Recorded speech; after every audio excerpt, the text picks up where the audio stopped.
What's up, all my folks out in YouTube land? Daryl, also known as the finisher. Yeah, I'm bearded up, man. I need to shave this thing, man. But anyway, today's project is a little bit of flooring, and we're gonna be doing some baseboard. Now, I probably won't get to the baseboard today because I gotta paint it. But as a first, normally I don't do this, but I'm just gonna show you how I get started. It's a floating floor luxury vinyl plank, you know, the LVP. So let's take a look. So on this floor, all you see is old glue from some kind of linoleum. It's a concrete floor and it's just old glue. The customers actually had it tested to make sure there wasn't any kind of chemicals or anything in this stuff. No kind of asbestos or nothing, so everything's good. I'm also gonna be doing that floor on the other side and the step, but that's not gonna be in this video. What I want to focus on right this second, I'm gonna show you the floor, but in the beginning, you see the bottom plate from the wall. When you have access to that bottom plate, I always use that to square up the material to the wall. You won't always have access. The only reason I have access to that bottom plate right now is because I took off all the baseboards, right? And they put the drywall up high enough where I could use that. I'll take 1 or 2 planks and put them together and then measure the width to see how far across. Then I also measure a gap from the wall because you gotta leave a gap. And then I'll take a framing square and measure it out to that distance, whatever distance I set it at. And I make a line on a piece of tape. This one I'm using a piece of tape because it got all this glue on the floor to make it hard to see. Tie in a couple spots, put those pieces of tape the same distance, and that's gonna be my reference line. So when I put the first 2 rows, I'm gonna mark it, I'm gonna move it right to that mark. So I know I have it perfectly square with the wall. Anybody who's watching, don't be fooled. This stuff is not as easy as it seems. I get a lot of people who think that, hey, it's just, you know, the floor you just click and lock. Yeah, it ain't that simple. Under here, I have to cut that part off the skirting of the stairs. And what I went ahead and did is all the rest of the doorways and anywhere I had to undercut, I just went ahead and did that. So you won't see it in the video, but it's the same concept. You're just doing that so that you have a nice space to slide the board underneath, so you can make seamless transitions, all right? This is one of the things, that transition under those doorways and everywhere else, that's what separates a professional looking project from something that looked like, you know, it was just a weekend warrior project. And well, actually between that and gaps, because I've went in plenty of houses where you see gaps all over the place from people installing these floors. And it's, you know, it's just, you think you got it tight, but you got to get it tighter when you knock these boards together.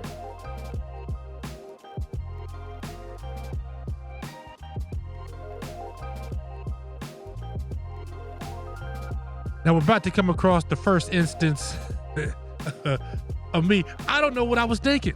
You know what I'm saying? I mean, maybe I was just thinking I didn't want to mess with it, but the air vent that's coming from the floor, it's a concrete floor. And the air vent is like a mini little volcano, right? And I tried to go over it to where I thought when I cut the hole for the vent, it was gonna drop down because all the, you know, the volcano part would be sticking up through the hole that I cut in the floor. Well, it just ended up not being the case. And I was trying to put this thing together on top of the vent. I was gonna cut the hole later, but I was trying to put it together and it just didn't work out, you know, because there's a hump in the floor and I just have to smooth the floor out, right? And for some reason, instead of just doing that from the start, I messed with this for a little while and just wasted time. So now we gotta go get Daryl the finisher starring in The Martian. I mean, it's the Tubi version though, you know what I'm saying? So I didn't have a budget for a suit or oxygen. All right, so it is what it is. We're gonna grind this down, man. We're gonna grind this floor down in this spot. I got the wall blocked off behind me, so I don't know what's worse, concrete dust or drywall dust, but whatever it is, you gotta put up some kind of barrier for it because it's a mess. Now, luckily on this one, I just happened to carry in my trailer, I carry a concrete grinder attachment for the angle grinder. So I didn't have to stop, go to the store, nothing like that. I just happened to have everything with me to be able to do the job. And it's hard to do because you never know what's going to come up. Realistically, I mean, how are you going to carry everybody's tools? You can't carry all the plumber's tools, all the carpenter tools, like everybody's tools. You can't carry everything. So this is something, you know, we get into later, man, where you got to kind of pick not a single lane, but you do want to narrow it down. You can't do everything. Well, hold on. Let me not say can't, because I hate when people tell me what I can't do, right? So you can do everything. You just got to be prepared to carry the inventory and have a place to put it and everything else. So you can technically, it just makes the job much harder. Now see, I'm pushing the flooring out to that line that I made earlier. And what I usually do is on the sides, once I get that floor exactly where I want it, I'll go to the ends and mark a line right on the wall, so I'll know exactly where that floor is supposed to be. And the marker's gonna get covered up with either new baseboard or quarter round or something like that anyway. So, and by the way, I always forget to say that everything I use, I'll have in the description. Any of the tools or whatever, I'll have it in the description of the video. So in case you want to check it out. And whenever I do these floors, whether it doesn't matter what kind of flooring it is, I tend to like to start in the hardest location if possible. Sometimes it's not possible, but this back hallway is the hardest part, and going up through this little narrow hallway, having the closet on the side, you'll see what I'm talking about. That is the hardest part to do, so I do like to do that if I can. I love doing flooring, y'all. I mean, it's weird because it's, it seems like it's not a very comfortable job to do because, you're just hunched over the whole day and you're on your knees crawling around, this and that. It's not always the most glorious thing to do, but I actually like it. I don't do it every day, so I might change my attitude. My attitude might be a little different if I had to do it every day. But I mean, when I originally started my business, man, it was a flooring business. It was literally flooring and tile. Like, it was just, I was going to focus on just doing tile, and whatever kind of floors. I would rather do hardwoods, was what I like to do when I first started. And also tile floors. But, as you start, and this is part of what I'm saying, like, as you start, sometimes you got to call an audible, man. You got to change up. Sometimes if things don't go the way that they're supposed to go or according to plan, you got to switch up, man. And when I first started, I just wasn't getting the requests that I wanted for flooring, right? So it did make me expand. I expanded into different avenues, more and more into carpentry, which allowed me to actually be multifaceted, because now, doing these baseboards and things of that nature, I mean, it's a cakewalk.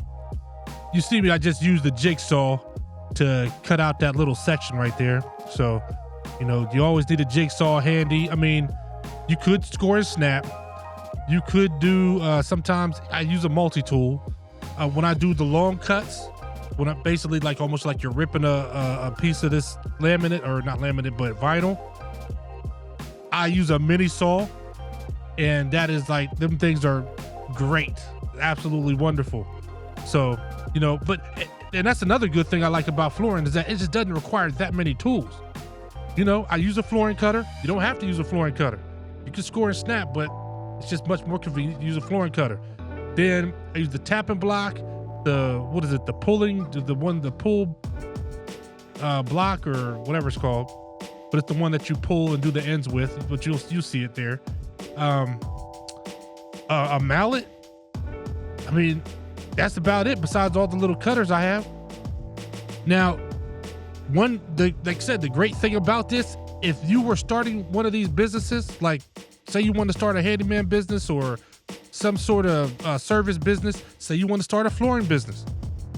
I mean, I'll say so many people are moving towards the vinyl and the laminate.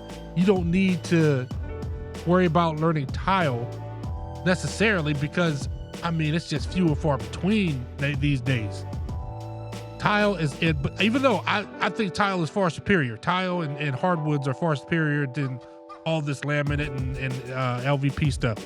But I mean, I'm going in $1 million houses now where they're doing LVP flooring instead of tile, like the staircase and everything. It's just shocking me. It's shocking me. You walk in a $2 million house and see the vinyl plank on the floor. It's crazy, but it's what's going on. And the reason why it's kind of a low hanging fruit is that it's a low barrier to get into it. A low barrier for entry.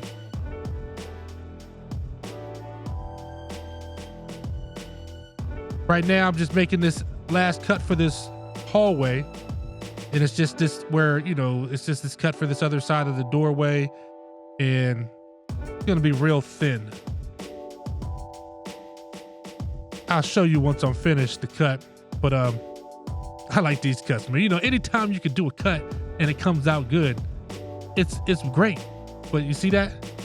You always got to hold it. You want to bend it because it will, once you bend it or twist it, it's going to show. This won't really matter because it's going to be under the door frame. But you see that right there? And it's going to slide all the way back in there. And like I said, it's under on both sides. It's under that door casing. That's the mark of a professional job, y'all. No gaps. You can't see around it and see the floor because there's a gap somewhere.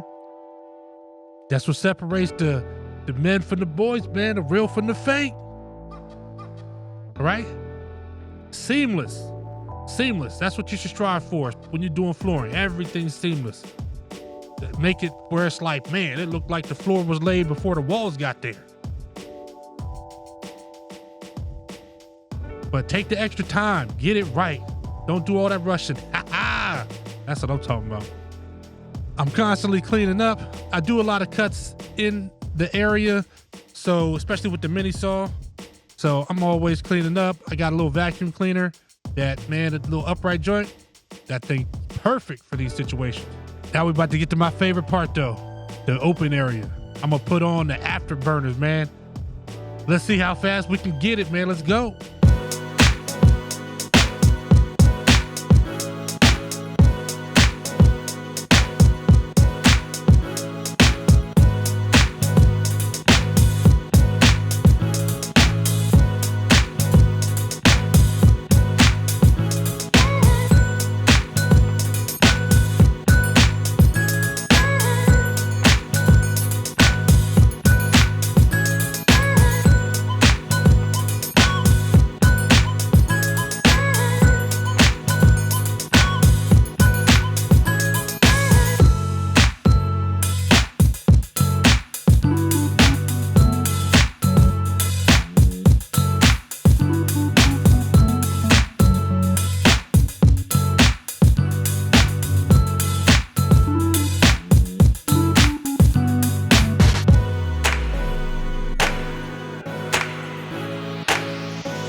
All right, this is a place where a lot of people mess up, all right? So you get to the ends, you got a little gap. You need to put a piece down on top of the piece that's there, all right? If that makes sense. And the piece that you put down, the first piece on top of the other piece, lined up perfectly, that's the piece that you're actually gonna cut. Then you put a piece on top and you scoot that all the way to the wall, and that gives you a perfect line for that gap.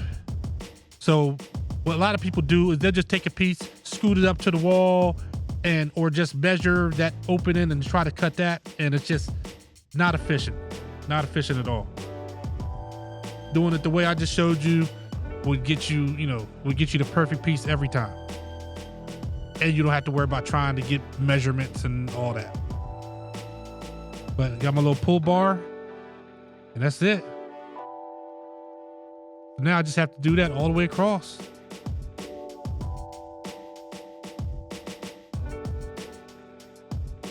This is a step coming in from the kitchen. I'm gonna do something with it. I'm gonna put some flooring on it, and I'm gonna put risers on the sides. So I had to figure out what I was gonna do there. And then this little one step here.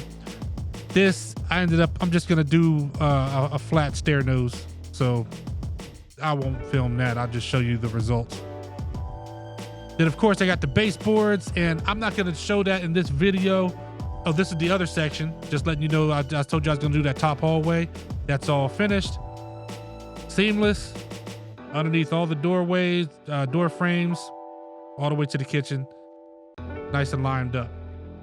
And like I said, I gotta do all these baseboards. Now I'm not gonna have time to show doing the baseboards in this video because it takes a lot of time messing with these cameras, and I gotta move them around. But here you see all these baseboards. They're a bunch of 12 footers, and I get them all lined up. And sometimes I'll paint them first, and then I take them to my setup outside, which I will show you that. And that's it. It's a real basic setup. Only thing you don't see is the vacuum. I do have a vacuum that I use out here. But yeah, it's my setup, little 10-inch miter saw. And I get out there and just get it cut. I do the cut list. To make cut list, you see I have an iPad on the table. That's where all my measurements are. And that's it. I get out there and get them all cut, and I hope to have a very small percentage that are not on point. And I do everything while I'm out there. I do my miters. That's what I'm doing now. I do my coping, and I'm just using a regular coping saw today for the copes. But of course, it's baseboard. You cut halfway down. That's what I'm doing now. You cut about halfway down with the miter saw. But yeah. Then I take the pieces in, and this is not all the pieces. This is probably just some of the pieces downstairs. But I take all the pieces, put them in place just to make sure they fit, and then I paint them. But I'm telling you, if you can add more jobs to your arsenal and have more parts to it, I'm telling you, it's gonna benefit you, right? If you can go in and you can sell a job, not just the flooring, how much more profitable could that job be for you? Right? I mean, if you're the person that could just take care of everything. That's the way I looked at it. Remember, that's the concept of the finisher. These treads for these stairs, the customer found these online, and they're the same brand as the flooring. Now, if a third party basically takes the flooring, curls it into a really solid curl. This thing is not flimsy, y'all, and solidifies it in place. So, I ordered a few of them, and you cut them and use them for the stair, covering up the stairs. Beautiful, beautiful, man. I give them their props. If I can remember the name of the company, man, I'll even put it in the notes. But it actually turned out wonderful. All I could do on this situation too is I didn't want to put any nail holes in it, so I scuffed up the bottom real good and used some PL Premium. And it's holding on, man. Holding on good. Like, it's so solid when you step on it, it's like there's no give whatsoever. So, yep. Came out great, man. So, let's take a look in review. All right? Like I told you, here all the baseboards are in. I was able to do that. A little transition strip in the bathroom. Yep. All the baseboards in. Got those stair noses in. Pretty basic. Yeah, came out wonderful, man. Painted, caulked, just blends right in. And then the tall baseboards too, man. I love them. I think they're the 5 1/4. But see how that step came out? Oh, you can't ask for more. Daryl, also known as the finisher. Stay safe, be blessed, and remember, the trades don't work, nothing else does.